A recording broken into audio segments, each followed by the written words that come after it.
Muito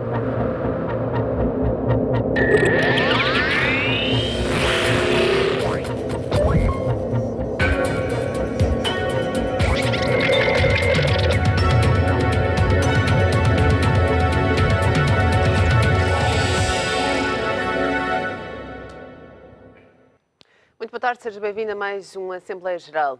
O déficit orçamental deste ano vai ficar acima da meta estabelecida inicialmente com Bruxelas. O Governo diz que o desvio deve-se a operações extraordinárias e garante que não vai ser necessário aplicar mais medidas de austeridade. O acordo com a Troika previa que Portugal terminasse este ano com um déficit de 4%. Mas os números do Instituto Nacional de Estatística, enviados esta terça-feira para Bruxelas, mostram que o déficit orçamental deve situar-se nos 4,8%. Na primeira metade do ano, o déficit estava nos 6,5%. O argumento do Governo para o desvio de 8 décimas prende-se com as operações extraordinárias de financiamento à STCP e à Carris, e ainda ao impacto da absorção do crédito mal parado do BPN Crédito. No total, são mais 1.289 milhões de euros que o previsto. O eventual impacto do BES não foi incluído, por ainda estar sob avaliação. O Executivo garante que o excesso é irrelevante no que toca ao compromisso com as instituições europeias e que a revisão do déficit em alta não compromete as metas combinadas com Bruxelas. A Comissão Europeia confirma a versão do Governo. Segundo Bruxelas, o cumprimento do Pacto de Estabilidade depende do saldo estrutural do país, que não é afetado pelas medidas extraordinárias. O secretário de Estado do Orçamento assegurou por isso que não vão ser necessárias medidas de austeridade adicionais para compensar o desvio. Hélder Rosalino garantiu ainda que a meta de 2,5% de déficit para 2015 se mantém.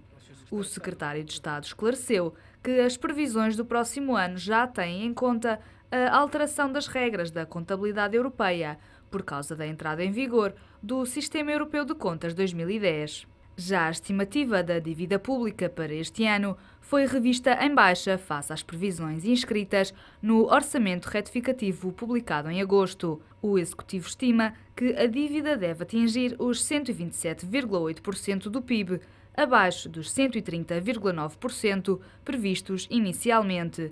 O valor fica ainda assim acima da previsão de 127,5% que consta no documento de estratégia orçamental, que foi feito já ao abrigo do novo Sistema Europeu de Contas. E apesar do Governo garantir que não vai haver mais austeridade, há receitas extraordinárias que o Governo tinha previsto no Orçamento do Estado para 2014 que estão em risco de não acontecerem. A equipa de Passos Coelho esperava arrecadar quase 420 milhões de euros em receitas como a transferência do Fundo de Saúde do CTT para o Estado ou concessões de portos, mas os valores arrecadados até agora estão longe do previsto. Atingir uma meta de déficit de 4% do PIB este ano não é tarefa fácil e são cada vez mais os obstáculos no caminho do Governo. Para além da incerteza com o dinheiro injetado no novo banco e com a inclusão de mais empresas públicas, há novos fatores que podem baralhar as contas do déficit de 2014. No Orçamento do Estado para este ano, o Governo previa encaixar um total de 419 milhões de euros com receitas extraordinárias. De acordo com o Jornal Público, essa meta está longe de ser atingida, quando faltam apenas 3 meses até ao fim do ano. São 4 as medidas extraordinárias que resultariam num encaixe de 419 milhões de euros este ano. Desde logo, a transferência do Fundo de Saúde dos CTT para o Estado, que esperava uma receita de 180 milhões de euros, mas as autoridades estatísticas não deixaram que a operação abatesse ao déficit. Com a concessão dos portos, o Governo esperava arrecadar 130 milhões de euros este ano.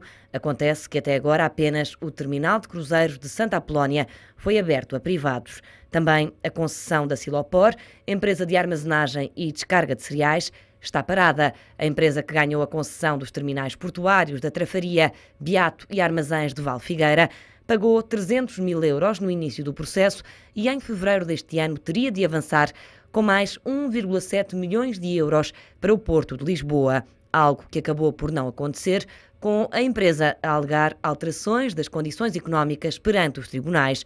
Agora, o Tribunal Administrativo de Lisboa não deu razão à empresa e rejeitou a providência cautelar. Conclusão, menos 40 milhões de euros para os cofres do Estado. Por fim, a EGREP, agora Entidade Nacional para o Mercado de Combustíveis, enfrenta também problemas com a alteração dos estatutos da empresa. Aqui previa-se uma mais-valia com a venda de reservas de petróleo, mas o processo parece estar empancado. Tudo somado, o Governo enfrenta, com estas 4 operações, um problema com o impacto acima dos 0,2% do PIB. Se quiser participar no programa Assembleia Geral de hoje, basta ligar o número de telefone 21 323 6898, 21 323 6898 e responder à pergunta: o novo valor do déficit pode implicar mais austeridade? Também pode deixar o seu comentário no site do Económico, em www.económico.pt, através do e-mail assembleia.geral@económico.pt ou na página do Facebook do Diário Económico. Como habitualmente às quartas-feiras, conto hoje com os comentários de Carlos Paz. Carlos, muito bem-vindo mais uma vez. Muito boa tarde. Este Governo garante que não vai ser necessário aplicar mais medidas de austeridade. Será assim tão certo ou não? Boa tarde, antes de mais, Eduardo. Boa tarde lá para casa. Sim, a resposta é sim. Vamos lá ver. Explicar isto um bocadinho devagar para as pessoas perceberem lá em casa. O déficit, ao subir de 4 para 4,8, realmente não subiu. Não é verdade que tenha subido. O que acontece é que reconhece-se hoje, contabilisticamente, que é déficit algo que já era. No fundo, o déficit de uma série de empresas públicas, o déficit da parte imobiliária da Caixa Geral de Depósitos, eram tudo coisas que já eram déficit, mas não eram reconhecidos na contabilidade pública.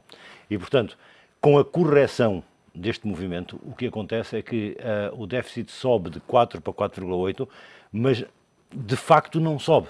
Não, o que sobe é o reconhecido, não é o real. O real já lá estava. E, portanto, quando o Governo diz que não são precisas mais medidas de austeridade, pois o real é o mesmo. Se o real é o mesmo, não são precisas mais medidas de austeridade. Eu tenho a dúvida do não são precisas mais medidas de austeridade, não por causa disso, mas por causa de todas as outras coisas que se falou na peça e numa que não se falou. Basicamente, o que é que se passa? O que se passa é que o nosso déficit está descontrolado. E, de acordo com o que diz a UTAU, a Unidade que apoia ao Parlamento na análise das contas públicas, está descontrolado porque, apesar de haver o enorme aumento de impostos do Dr. Vítor Gaspar, apesar disso, o que se está a passar é que a despesa pública está também a subir quando devia estar a descer. Ou seja, o Governo está a gastar em despesa pública que não devia gastar o excesso que está a receber dos impostos. E, portanto, o déficit, em vez de diminuir, aumenta. E por aqui sim, por aqui se pode discutir a austeridade. Só que o ano que vem é um ano de eleições. Sejam elas em junho, como toda a gente pede, sejam elas em outubro, como está no calendário normal, são no ano que vem. E, portanto, dificilmente vai acontecer nós termos medidas de austeridade violentas daqui até às eleições, sejam lá elas quais forem, e sejam as eleições quando forem, não vamos ter medidas de austeridade violentas. Qual é o problema? O problema é aquilo que o vosso diretor dizia hoje no editorial da manhã, é que o novo governo, quando chegar ao final de 2015, que já é um novo governo, deita as mãos à cabeça. Porque nessa altura é que vão saltar os problemas. Porque até lá vamos viver nesta espécie de marasmo eleitoralista, ou seja, como o Sr. Primeiro-Ministro diz, não vamos fazer cortes às reformas abaixo de 5.000 euros, não vamos criar mais impostos, não vamos... É natural, estamos em campanha eleitoral. Infelizmente é assim e infelizmente não temos ninguém, e eu vou repetir algo que disse na semana passada, infelizmente não temos ninguém ao mais alto nível da nação, e neste caso seja o Sr. Presidente da República, a vir a público dizer atenção que isto está errado, não é assim. E como é que deveria ser? Devíamos ter eleições antecipadas? A bem do orçamento de 2016? A bem do orçamento, vamos lá ver, a história do orçamento de 2016 e das eleições antecipadas para junho é neste momento consensual. Ou seja, exceto, aparentemente, para o Governo e para o Sr. Presidente da República, para todas as outras pessoas, sejam eles da direita ou da esquerda, sejam eles o que forem, a verdade é que é consensual que não faz sentido termos eleições em outubro para termos um orçamento que só vai entrar em março ou abril. E, portanto, o ideal seria provavelmente nesse sentido, e falando do orçamento de 2016, ter eleições antecipadas ainda no primeiro trimestre do ano de 2015. Primeiro semestre. Chega mais junho, junho é aliás o mês mais apontado para isso, porque depois entramos no período estival, portanto julho, agosto, setembro. Mas para um novo governo chega para corrigir o orçamento desse ano? Que remédio? Tem sempre que chegar, vamos lá ver, tem sempre que chegar e esta história, e os governos todos têm se aproveitado disso, essa história de os primeiros 100 dias que são para tomar conta do que está a acontecer, é para que os diabos tomam-se conta do que está a acontecer nos primeiros 30, portanto não é nos primeiros 100. E de facto o governo, seja ele qual for, de que partido for, ou partidos, se não for um governo maioritário, seja qual for, é um governo que vai ter de explicar às pessoas, olha, a conta é esta. E são estas as contas reais que estes senhores deixaram são estas. Tal como nos deveriam ter explicado sempre as contas que Sócrates deixou, ou Sócrates explicar as contas que Santana Lopes deixou, ou Santana Lopes explicar as contas que Durão Barroso deixou. Nunca ninguém explicou as contas, é sempre por causa do passado é que a gente tem que fazer isto, mas nunca ninguém pôs os números, a dizer o número é este. Okay? E essa para mim é a principal necessidade, porque neste momento o que vai acontecer é um bocado o que dizia o vosso editorial esta manhã, vamos navegar em números ao longo do primeiro semestre do ano que vem, o INE vai dizer umas coisas, o Eurostat outras, o Banco de Portugal outras, o Governo outras, e portanto quando chegarmos a uma altura de eleições, sejam elas em junho, sejam elas em outubro, uns vão dizer que o déficit é 2, outros vão dizer que é 5, outros vão dizer que é 4, e a gente não sabe qual é a verdade. O facto de ser ano de eleições implica também nesta não austeridade que o Governo garante? Claro que sim. E aqui há alguns problemas que eu vou tentar explicar de uma forma académica para as pessoas conseguirem perceber. Primeiro, o que é esta história do déficit? Quer dizer, porque é que isto existe e porque é que é complexo discutirmos isto? Vamos lá ver. Imaginem as pessoas lá... Até porque é complexo nas próprias contas, não é? As contas que vão para Bruxelas as contas são uma baralhada pegada. As contas são uma baralhada pegada e os critérios das contas são uma baralhada pegada. Para as pessoas é difícil entender essas contas. Eu vou tentar explicar lá para casa como é que isto se passa. Vamos lá ver. Vamos imaginar uma família que ganha 100 euros por semana. Ok? E toda a vida ganha 100 euros por semana e gasta 105. E, portanto, chega ao fim da semana e faltam-lhe 5 euros. Isto é que é o déficit, são estes 5 euros que lhe faltam. O que é que faz? Pede ao banco emprestado os 5 euros. E vai vivendo assim alegremente. Até que chega uma altura em que o banco diz, tu ganhas 100, gastas 105 e já me deves 130. Por acaso são os números portugueses, são 130% do PIB, que é a dívida, portanto, estes são os números portugueses reais. Ou seja, ganha 100, gasta 105 e já deve 130 ao banco. E o banco diz, agora não empresto mais. E o que é que vai acontecer? O que é que aconteceu? E porque é que é esta história das correções do déficit? Esta família faz uma operação muito simples, quer dizer, então, o meu filho gasta 22 euros por semana, eu vou-lhe dar uma semanada de 20. Okay? E ele que peça os dois ao banco. E, portanto, os dois, que é o déficit do filho, já não contam no meu déficit e a dívida do filho não conta na minha dívida. E andámos assim a viver alegremente, esta família, durante uns anos. Até que há alguém que vai dizer, desculpa lá, as contas do teu filho também entram nas tuas contas. Portanto, não é verdade que o teu déficit só seja 3 porque passaste 2 para o teu filho, o teu déficit é até 5, e não é verdade que a tua dívida só seja 120 porque passaste 10 para o teu filho, a dívida é 130 porque é da família toda. No fundo, esta correção de Bruxelas é isto, não é mais nada. É passar para as contas públicas uma série de déficits que estão escondidos nas empresas públicas. E uma série de dívidas que estão escondidas nas empresas públicas. E, portanto, e este tema da dívida, aliás, é um tema que deveria ser discutido com muito mais inteligência e muito mais seriedade do que aquilo que está a ser discutido. E é fácil percebermos outra vez com o exemplo da nossa família. O que é que acontece? A certa altura, a família diz assim, bem, então agora vamos fazer austeridade e vamos só gastar 100. E, portanto, conseguem só gastar os 100, dos tais 100 que recebem, só gastam os 100. O que acontece? Como devem 130 ao banco, além dos 100 que normalmente recebem, o banco põe-lhe lá mais 5 de juros. Então, apesar da austeridade toda, ele está outra vez com um déficit de 5, que é o que nos está a acontecer. Exatamente com estes números de 100, 105, 130 são exatamente os números de Portugal. É uma boa explicação. Já falámos de não haver mais austeridade. Este aumento em si, implicando ou não mais austeridade, é justificável? É justificável, quer dizer, não, parte sim, parte não. Vamos lá ver. A parte que diz respeito a não a contabilização nas contas públicas de coisas que já lá deviam estar e não estavam, essa é justificável. A parte de haver derrapagem nas despesas que não salários e pensões, que eram as tais que deviam ser cortadas e que todos se comprometeram a cortar, os tais custos intermédios, essa derrapagem, de facto, não é justificada. Essa não é justificada, nem o Governo justifica porque é que ela está a acontecer. E o segundo aspecto relativamente a isso é, algumas das operações que foram previstas pelo Governo como receita, não são de facto receita, porque ou não se realizaram, o caso da EGREP, e para explicar lá para casa, basicamente a EGREP é a empresa que em Portugal gera as reservas de petróleo. Os países do mundo ocidental comprometeram-se em determinada altura, por causa das crises petrolíferas, a manterem uns milhares de barris de petróleo em casa, parados, estão parados. Por causa das recentes descobertas de novas jazidas de petróleo, por causa das pressões orçamentais em vários dos países, chegou-se à conclusão que as reservas que tinham estes países todos guardadas eram demais, portanto podiam baixar um bocadinho. Para baixar um bocadinho significa vamos vender o petróleo. Vender o petróleo, encaixamos algum dinheiro com esta venda do petróleo. Acontece que não está a correr bem. E como não está a correr bem, esta receita não está a entrar. Portanto, quando na peça falou-se do tema da EGREP, o tema da EGREP é este exatamente. O tema do CTT é mais complexo. O tema do CTT é um tema muito simples e é um velho hábito português, iniciado pela doutora Manuela Ferreira, aliás, quando era Ministra das Finanças. Carlos, vou interrompê-lo, vamos já ao tema do CTT, mas vamos ouvir para já a nossa primeira telespectadora de hoje, Ana Gouveia, que nos liga de Lisboa, tem 65 anos, economista. Muito boa tarde. Bom dia. Boa tarde. Boa tarde. Eu penso que o novo valor do déficit não deve implicar mais austeridade, porque a austeridade tem levantado ou tem solucionado o problema do déficit.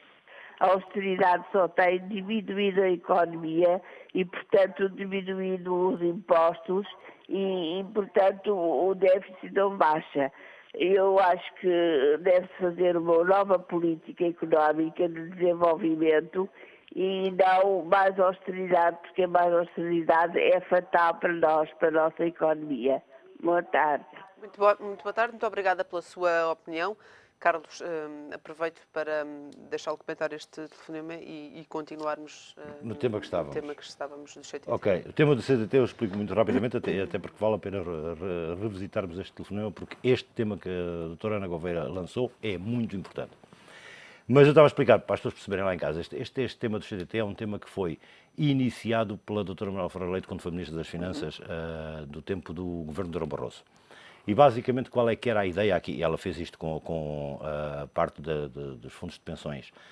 E a ideia aqui no fundo do CTT, que não é um fundo de pensões, é um fundo de saúde, era exatamente a mesma. É dizer assim, olha, estão lá 100 milhões, vamos supor. Eu não sei o número de cor, mas estão lá 100 milhões, vamos supor. Então, nós, Estado, vamos buscar o fundo de saúde do CTT, ficamos nós responsáveis por fazer os pagamentos da saúde do CTT e para o resto da vida, mas consideramos como receita deste ano os 100 milhões que recebemos. Ou seja, é um truque para considerar como receita deste ano e não considerar a despesa a prazo que isto vai gerar para o resto da vida, que é o que acontece com os fundos de pensões, que é o que acontece com os fundos de saúde. E neste caso, vamos lá ver, o INE e o Eurostat já tinham torcido o nariz várias vezes a isto e desta vez disseram não, ponto. E, portanto, este dinheiro não entrou, é uma razão técnica. É dizer, se é algo que vamos ter a despesa a futuro, não vamos considerar a receita hoje e esquecermos da despesa do futuro. E portanto, esta decisão é uma boa decisão. Contra o Governo, mas é uma boa decisão. Este telefonema, a doutora Ana Gouveia tocou o segundo aspecto que eu há bocado, quando comecei pela parte do déficit e o segundo aspecto era este da austeridade. E a doutora Ana Gouveia, o que ela disse tem toda a razão. Vamos lá ver. A austeridade pela austeridade provou-se, mais que não seja pela nossa vivência, provou-se que não funciona. Ou seja, cortar, o que acontece é diminui o valor da economia. Carlos Moedas falava disso há pouco tempo, não é? Mas ele é um dos principais mentores da coisa. Agora que fazer novos planos e novas reformas não seria feito da mesma maneira. Claro, mas isso nem para Portugal, nem para nenhum país. Uma vez mais, como estamos à beira do ano eleitoral, convém agora dizer estas coisas, principalmente ao Carlos Moedas, que deixou de ser membro do Governo e passou a ser membro da Comissão Europeia e que agora pode dizer essas coisas assim de fora a branquear a situação. Mas vamos ser muito claros. as opções que foram tomadas por este governo no início nada tinham de pensado relativamente à austeridade. Eram a austeridade pela austeridade mesmo. Era uma convicção ideológica. O Sr. Primeiro-Ministro falou várias vezes nisto, no temos que empobrecer, no temos que deitar fora a economia que não presta. E a economia que não presta são as empresas pequeninas, as empresas antigas, as empresas pouco competitivas. Essa austeridade pela austeridade vai-nos causar uma recuperação mais lenta? Claro que sim. Vamos lá ver. Estas empresas que eu estou a dizer, esta economia considerada pelo Governo como descartável no início da sua legislatura, representa mais de 50% do emprego. E, portanto, a crise de desemprego que estamos a ter deve-se exatamente a esta opção. E isto é uma opção ideológica, nada tem de técnico. Tecnicamente é burra, é cretina. Portanto, é uma opção completamente cretina. Mas foi uma opção ideológica. E, portanto, como opção ideológica que foi assumida e foi tomada. E a verdade é que estamos a pagar isto e vamos pagar isto por muitos anos. Porque a recuperação do emprego ocorre quando a economia crescer 2,5% no mínimo. O que vai demorar muito tempo. Não vemos acontecer. Simplesmente não vemos acontecer.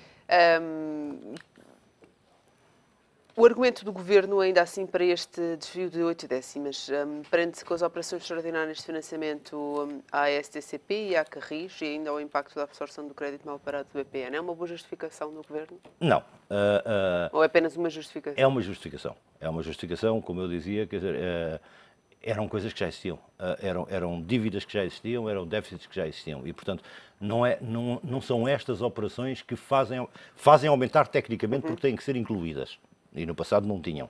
Mas não é isto necessariamente que é novo. Nada disto é novo. Vamos ouvir mais um telespectador, Carlos Pereira, que nos liga do Barreiro, tem 61 anos, reformado. Muito boa tarde. Boa tarde, Eduardo Carvalho. Boa tarde, Dr. Carlos Paz. E também um abraço para o seu colega João Ribeiro. Dr. Carlos Paz, costuma-se dizer que chama os verdadeiros nomes às coisas.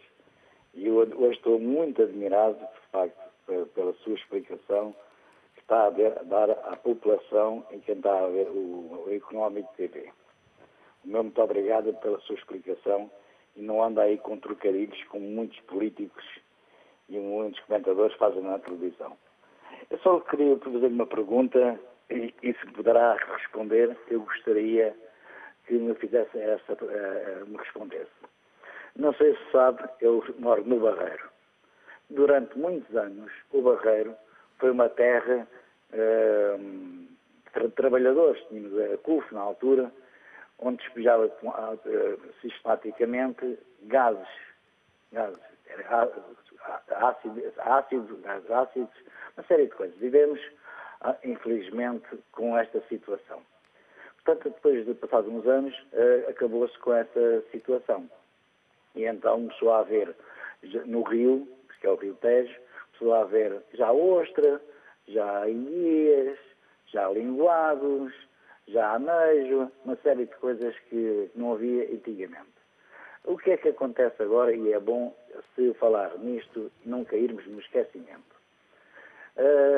O terminal de contentores foi proposto para ficar em Alcântara.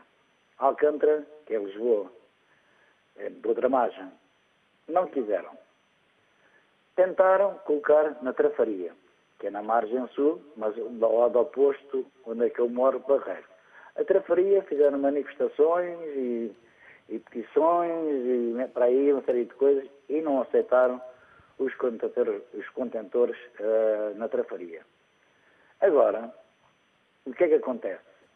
O presidente da Câmara Municipal do Barreiro, Carlos Humberto, aceitou que seja o terminal de contentores venham para o Barreiro. Eu, como barreirense, estou em desacordo com o Carlos Humberto.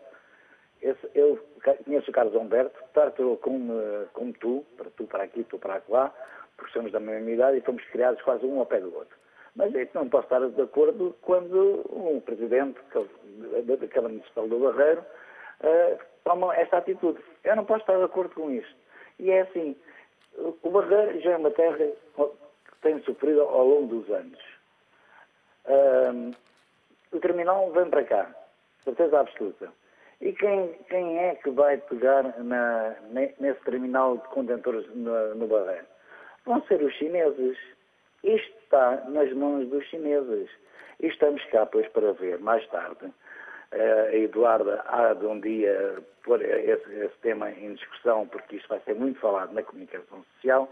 Por enquanto está tudo muito caladinho, está tudo muito calado, mas os terminais de contentores vêm para cá, porque já falei com vários conterrâneos meus, porque são barreirenses, vivem a terra, adoram a terra, e há aqui também alguns paraquedistas que vieram para aqui, que não são daqui, e que vivem tudo de acordo com a vinda do terminal de contentores para o Barreiro. Porque não são os tais paraquedistas que vêm para aqui. Para eles estão borrifando, porque eles moram aqui, mas trabalham em Lisboa. Aqui para eles é só virem dormir. Nós que vivemos aqui o dia-a-dia, que falamos uns com os outros e com a população em si, sabemos o que já sofremos com barreirenses. Era isso que eu queria dizer e que o Dr. Carlos Paz comentasse esta situação, que isto é bom começarmos a alertar a população do Barreiro por causa deste tema do terminal de contentores que vem para o Barreiro. Carlos Paz, olha, um abraço para si, muito obrigado pelo seu esclarecimento que tem feito ao longo do programa sobre a economia. Eu digo já, não acredito neste governo. Eles, para mim, são autênticos mentirosos. Eduardo, muito obrigado pela sua atenção também.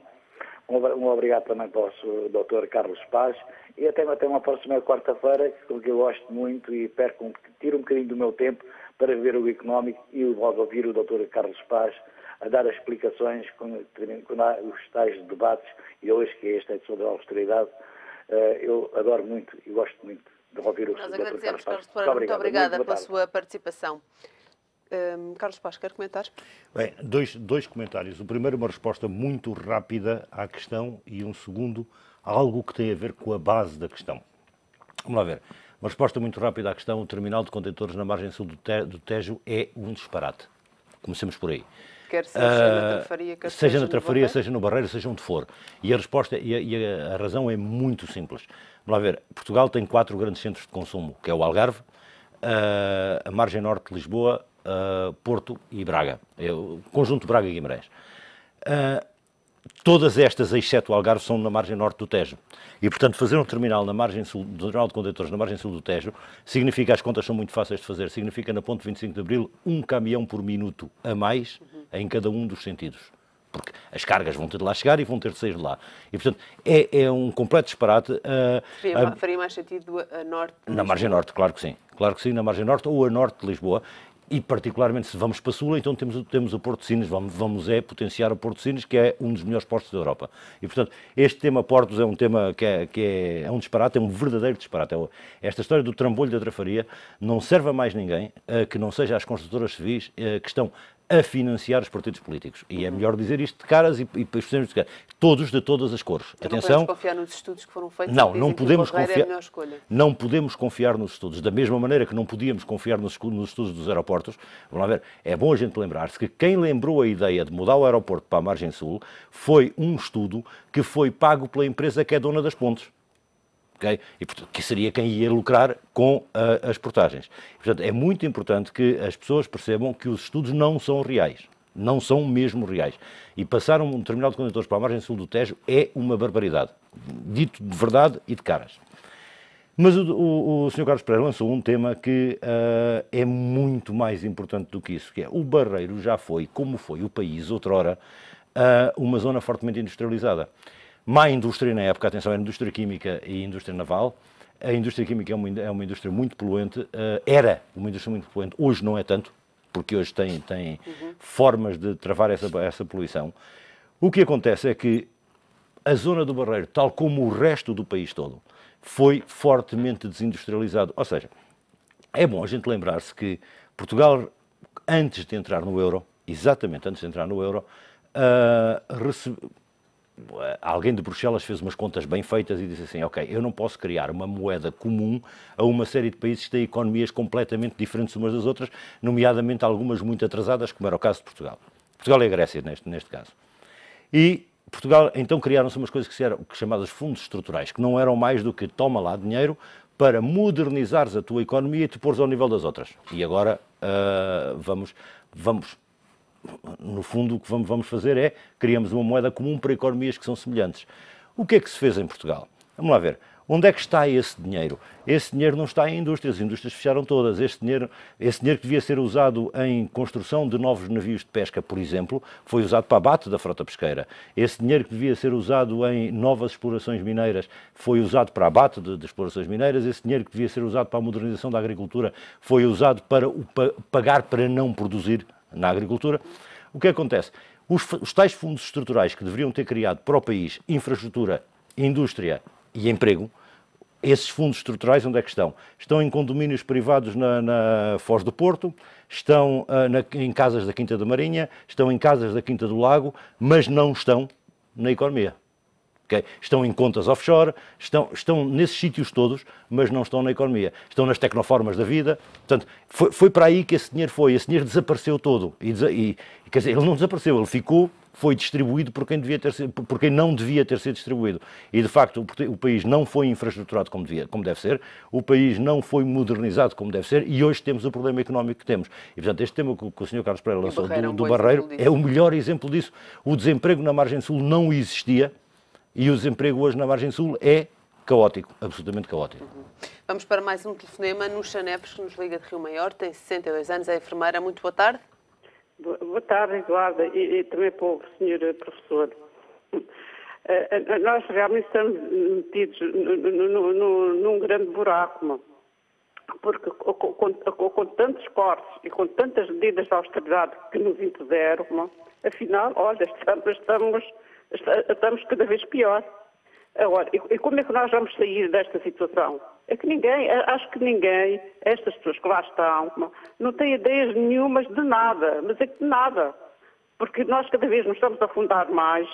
E é assim, portanto, olha, o professor acabou de falar tudo. Por isso, o nosso mal, se calhar, foi termos entrado para o euro. Nós nem devíamos sequer ter entrado para o euro. E depois utilizam os dinheiros. Quem utiliza os dinheiros são os políticos.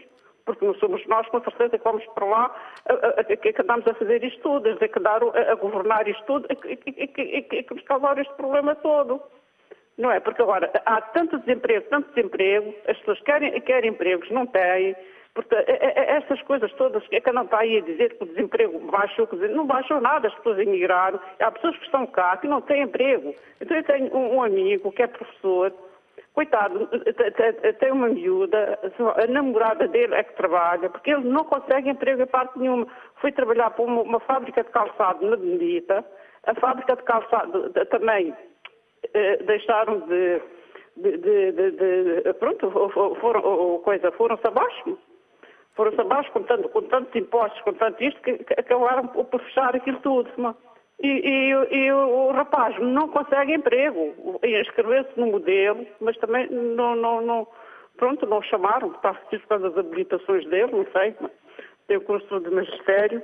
E, portanto, estão a ver, quem diz, há muitos exemplos deste género. Ora, as pessoas assim não conseguem. Ainda há dias falei nessa minha colega, que também se formou há 8 anos, que está a trabalhar em Bom Barral, a oferecer 300 euros. E que vai diariamente daqui, de Rio Maior, a Bom Barral, porque ela não consegue emprego aqui, nem nos lares, nem parte nenhuma, está lá a trabalhar em lares. Isto realmente, eu não sei como é que nós vamos sair daqui, porque assim como estamos, não sei, Eduarda. Olha só, o senhor professor que esclareça realmente, porque eu tenho a impressão que os seus convidados que aparecem aí são tão bons, que se eles fossem para o governo, tenho a impressão que ainda faziam qualquer coisa deste país. Muito obrigada, beijinhos para ambos. Tchau. Obrigada, Nuxa Neves. Carlos Paz, deixamos aqui o convite. Não, obrigado.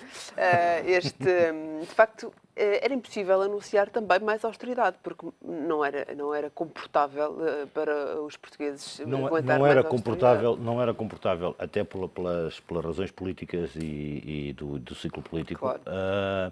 E não era comportável um bocado por algo que a dona Nuxa Neves disse agora, que tem a ver com a principal consequência da austeridade pela austeridade, da austeridade cretina, estúpida. A principal consequência disso foi o desemprego brutal que temos. E quando hoje ouvimos as estatísticas do emprego a dizer que o desemprego está a baixar, é mentira mesmo. O que acontece é que o modelo estatístico não permite já contabilizar como desempregados uma série de pessoas que estão desempregadas, mas que já desistiram de procurar trabalho e, portanto, já não são contabilizadas como desempregados. Nomeadamente, a partir dos 55 anos de idade, há uma série de casos destes. E, portanto... Até porque estamos a falar aqui de um desemprego que até à data não existia com esta dimensão, que era o desemprego de longo termo. E pior que isso, o que se está a criar de emprego, eu vou usar uma expressão que não gosto, é mau emprego. Vamos lá ver, vamos começar. Não há mau emprego, o emprego é bom por si. Mas é mau emprego porque nós estamos a substituir uma série de salários altos por uma série de salários baixos. As contratações hoje são pelo salário mínimo, vá lá, hoje até subiu 20 euros. Está toda a gente feliz porque subiu 20 euros. Eu acho muito bem que tenha subido 20 euros. Acho muito bem que tenha subido. Mas, quer dizer, fazer aquilo que o Sr. Governador do Banco de Portugal e o Sr. Presidente da CIP já propuseram a correr, que é reformem lá os mais antigos todos, que é para a gente poder trocar empregados que ganham hoje 1.500 por empregados de 500. Quer dizer, esta é a vontade da CIP. E a resposta aqui é não. Não de caras. Isto não faz sentido nenhum. Por uma razão muito simples. Porque quem vai pagar os 1.000 depois somos todos nós. Porque a pessoa vai receber fundo de desemprego primeiro e depois reformas. E, portanto, toda esta história é uma história que é completamente louca.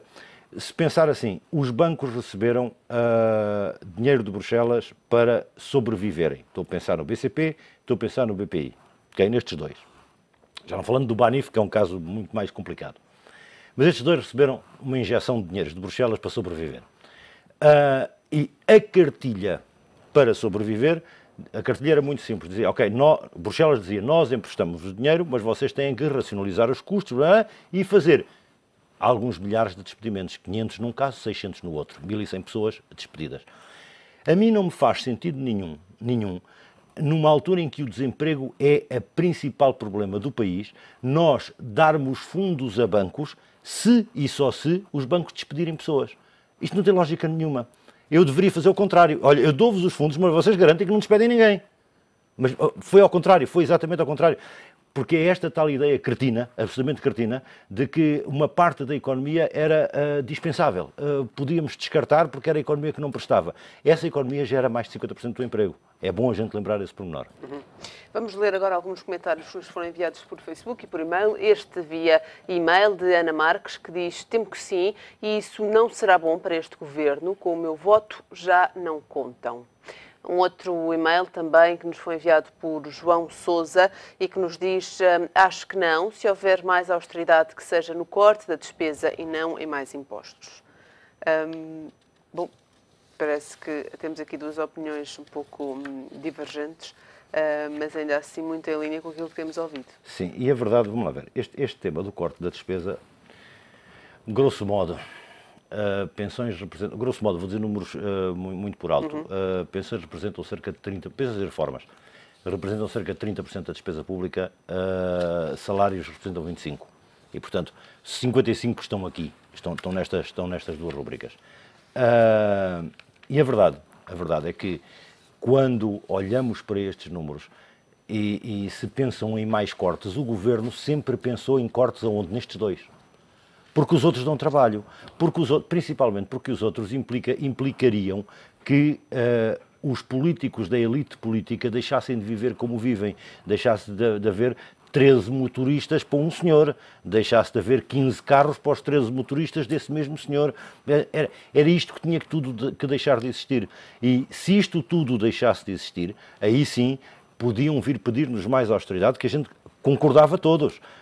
Porque, quer dizer, estamos o exemplo todos... continua a não vir de cima. Não vem. O exemplo de cima é um exemplo catastrófico. É absolutamente catastrófico. Quer dizer, experimenta, Eduardo, passar em qualquer edifício público, ou onde esteja um membro do Governo ou o Sr. Presidente da República, e vê o cortejo imenso para uma deslocação de uma pessoa, que vão não sei quantos seguranças e não sei quantos polícias e não sei quantos carros. É um verdadeiro disparate. É dinheiro torrado, é literalmente torrado. E o dinheiro é nosso, com os diabos. Somos nós que o ganhamos. Eles não o ganham, eles só o gastam.